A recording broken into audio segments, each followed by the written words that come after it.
राधे राधे। मैं ब्रज आशा लता जू और मेरे चैनल में आप सभी लोगों का हार्दिक स्वागत है। तो ब्रज के रसिक संतों की जीवनी में आगे हम ले रहे हैं श्री भट्ट देवाचार्य जी। श्री भट्ट देवाचार्य निम्बार्क संप्रदाय के वृंदावन के एक रसिक संत श्री युगल शतक के लेखक हैं, जिसमें श्री युगल सरकार की महिमा, सौंदर्य एवं वृंदावन की प्रधानता के 100 दोहों का संग्रह है।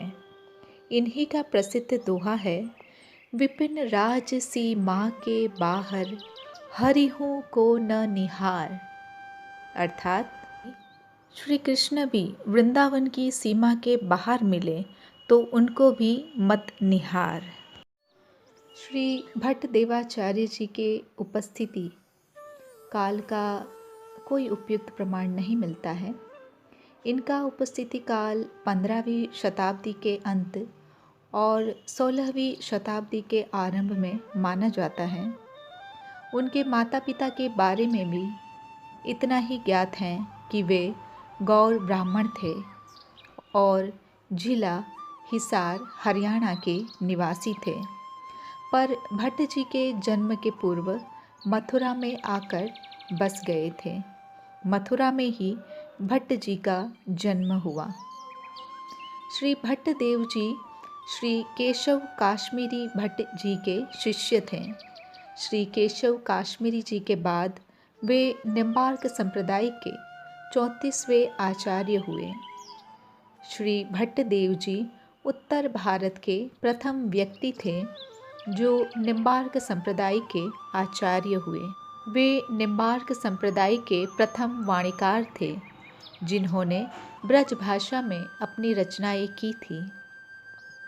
वे ही निम्बार्क संप्रदाय के प्रथम आचार्य थे जिन्होंने मधुर भक्ति रस का विशेष रूप से प्रचार किया और राधा कृष्ण की मधुर लीलाओं के चिंतन और कीर्तन को अपने जीवन का एकमात्र लक्ष्य बनाया।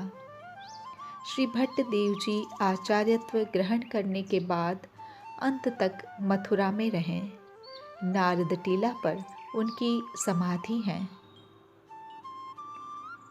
उनके शिष्यों में निम्बार्क संप्रदाय के प्रसिद्ध आचार्य श्री हरिव्यास देवाचार्य सर्वप्रधान थे। युगल शतक इनके द्वारा रचित ग्रंथ हैं।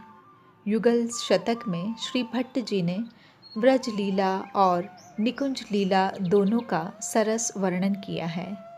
कहते हैं कि उन्होंने युगल शतक के अतिरिक्त और बहुत से पदों की रचना की थी, जिनमें से कुछ पुराने कीर्तन संग्रहों में अब भी मिलते हैं। निम्बार्क संप्रदाय के रसोपासना के सिद्धांत का संक्षिप्त पर सुस्पष्ट वर्णन पहली बार श्री भट्ट देव जी के युगल शतक में ही मिलता है। श्री भट्ट देवाचार्य जी के जीवन काल में अनेक लीलाएं हुई, जिनमें से 2 लीलाएं इस प्रकार हैं। एक बार श्री भट्ट देवाचार्य जी गर्मियों के समय में ठीक मध्याह्न दोपहर के समय बैठे प्रिया प्रियतम की लीलाओं के पद गायन कर रहे थे। तभी उन्होंने एक पद गाया। पद यह था, भीजत कब देखूं इन नैना, श्यामा जू की सुरंग चुनरिया, मोहन को उपरैना, जुगल किशोर कुंज तरे ठाड़े, जतन कियो कछु मैना, उमड़ी घटा चहु दिसी श्री भट्ट, घिरी आई जल सेना।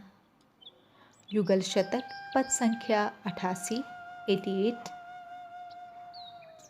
भावार्थ, श्री भट्ट देवाचार्य जी पद गायन करते करते ये भाव कर रहे थे कि मैं कब ये देखूंगा कि सुंदर सुंदर मेघ आ गए हैं और रिमझिम वर्षा हो रही है और श्री लाडिली जू की सुरंग चुनरी और लाल जू का उपरैना पीताम्बर भींच रहा है और जुगल किशोर निकुंज में एक लता के नीचे खड़े भींच रहे हैं।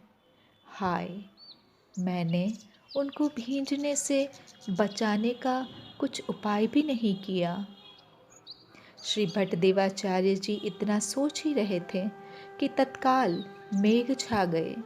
रिमझिम वर्षा होने लगी और दिव्य निकुंज का प्रादुर्भाव हो गया। जय हो।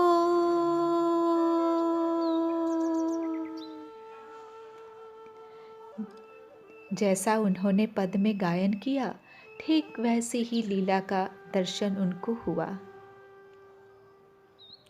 श्री भट्टदेवाचार्य जी ने युगल शतक जैसे 100 शतक की रचना की। उन्होंने सारे शतकों को गुरुदेव श्री केशव काश्मीरी भट्ट जी को समर्पित किए। श्री भट्टदेवाचार्य जी ने अपने गुरुदेव से कहा कि गुरुदेव, जैसा स्वरूप मैंने प्रिया प्रियतम की लीलाओं का देखा है, उन्हें ही पदों में रचित किया है। श्री केशव काश्मीरी भट्ट जी ने उनकी रचना को देखा और कहा कि इस लोक में इन एकांतिक लीलाओं का कोई अधिकारी नहीं है, अर्थात इन एकांतिक लीलाओं के गूढ़ रहस्य को समझने के लायक नहीं है। तो उनके गुरुदेव ने आज्ञा दी कि आप ये सारे शतक श्री यमुना जी में अर्पित कर दो। फिर जो शतक यमुना जी निश्चय करके वापस दें, उसे आप इस लोक के लिए प्रकाशित कर दें। तब केवल मात्र युगल शतक यमुना जी में तैरता हुआ ऊपर आया और शेष शतक यमुना जी ने अपने महल में विराजमान कर लिए। जय हो।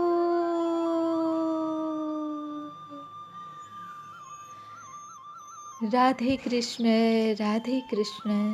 कृष्ण कृष्ण राधे राधे, राधे श्याम श्याम श्याम राधे राधे।